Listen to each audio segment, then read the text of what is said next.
In the heart of an empire long buried by dust and silence, there was once a king who refused to face eternity alone.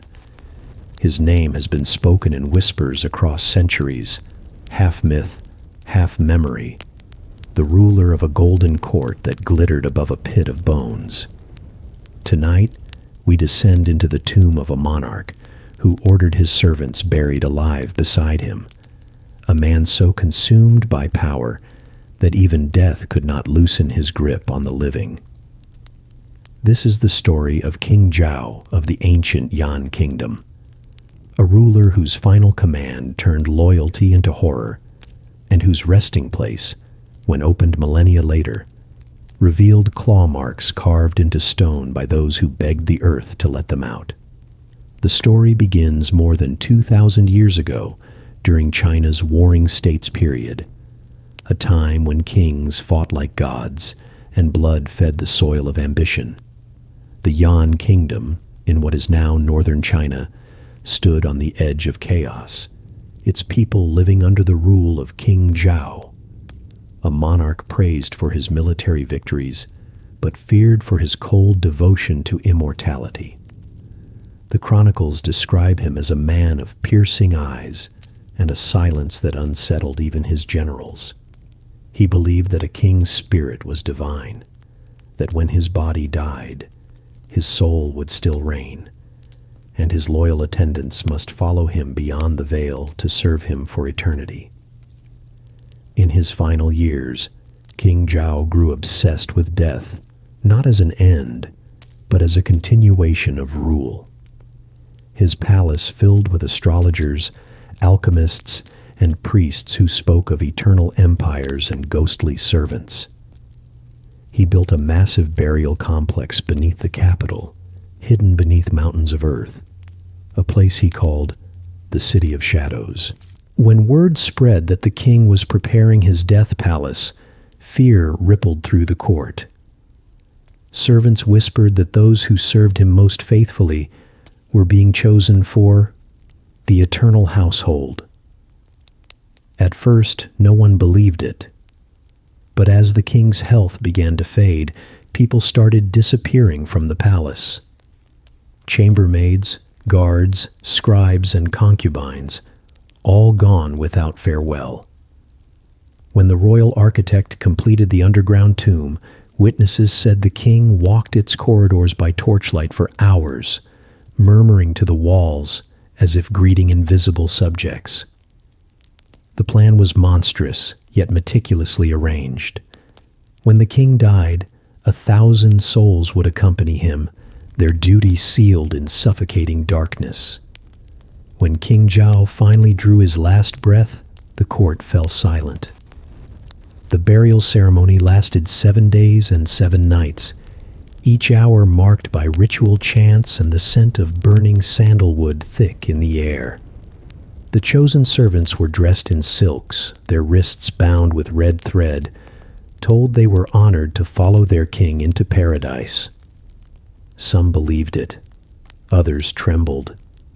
There are records that describe attempts to flee, guards who dragged screaming men and women toward the tomb, priests who told them to be calm, that death was a doorway, not a punishment. But the cries that echoed from beneath the earth told a different story.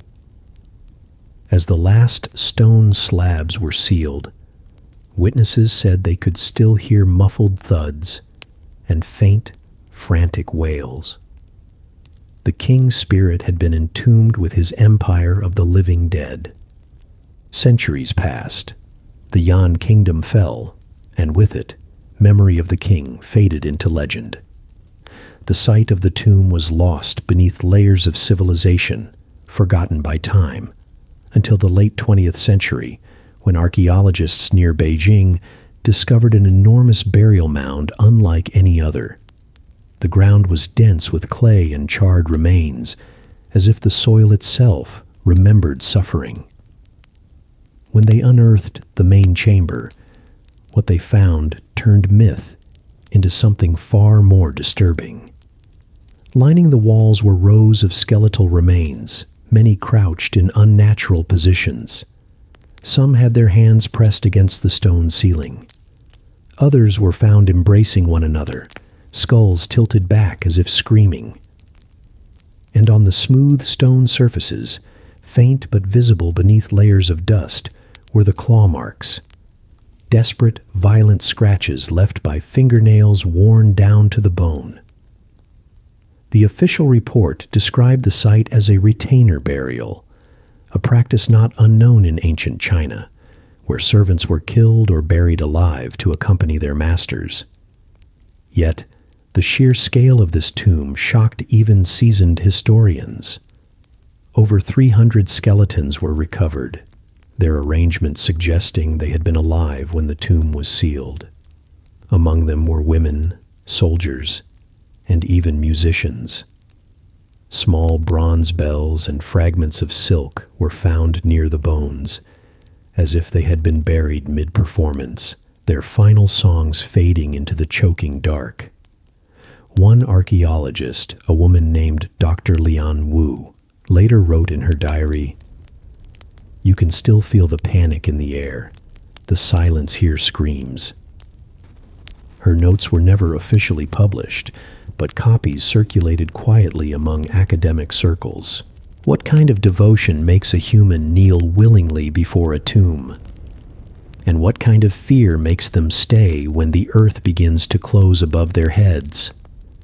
Some scholars argue the servants believed they were entering a divine afterlife, a paradise ruled by their king.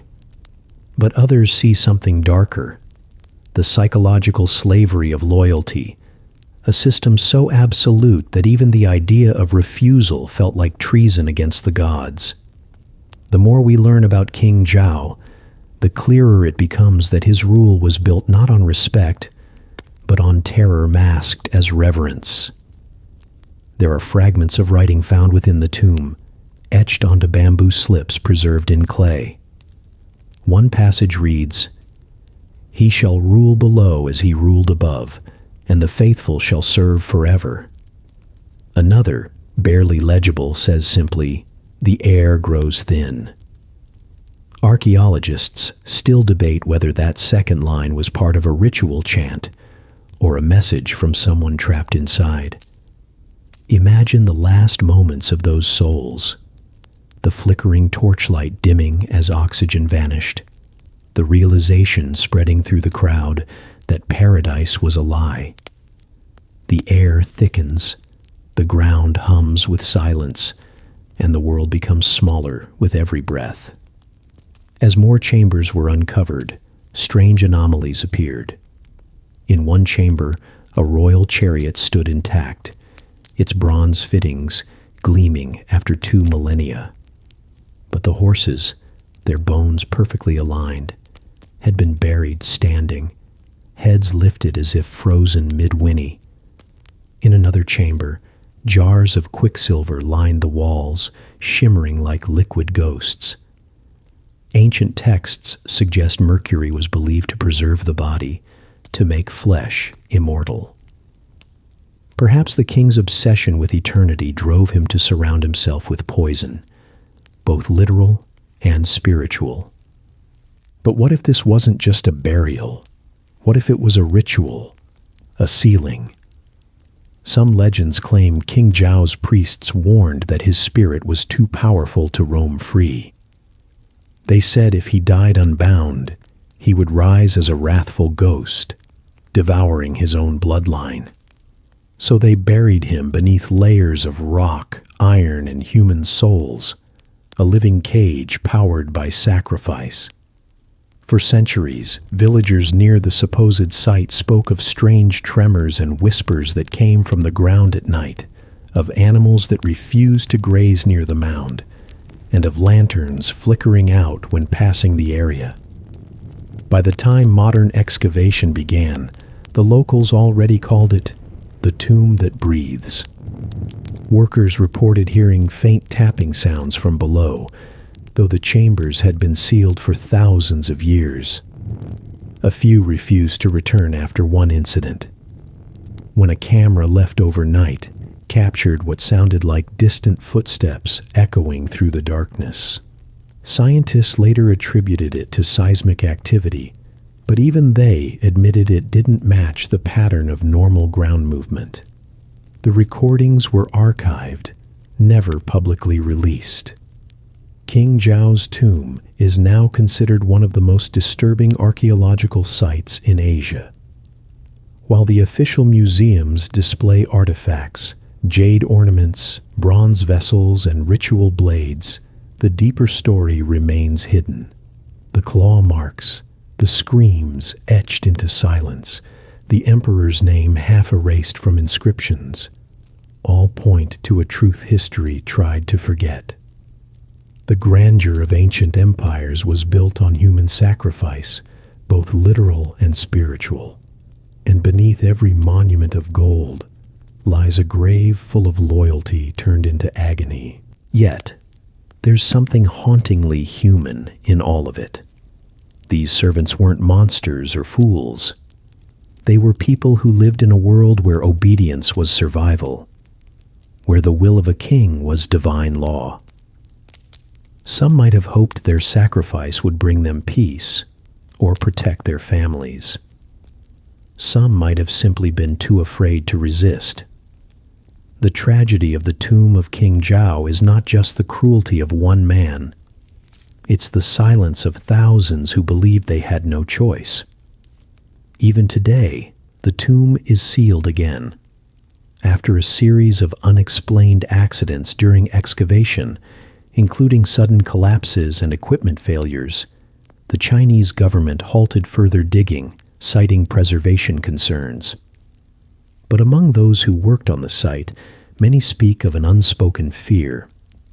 They say something inside does not want to be disturbed.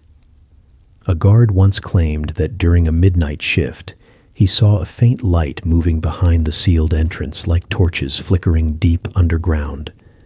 When he approached, the light vanished, but he swore he heard voices, chanting, distant, ancient, rhythmic. The legend of King Zhao remains a warning wrapped in gold and blood. Power can command armies, build empires, and raise temples that defy time, but it cannot silence the cries of those buried beneath it. The earth remembers.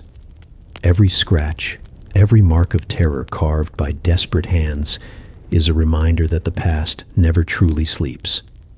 And so, when you stand before the ancient tombs of forgotten kings and you feel a sudden chill, listen closely. The silence beneath your feet might not be empty. Somewhere below, deep in the soil of history, the servants of King Zhao may still be waiting. Their loyalty eternal, their voices faint but unbroken, still whispering the same question they must have asked in their final moments. How long must we serve, even in death?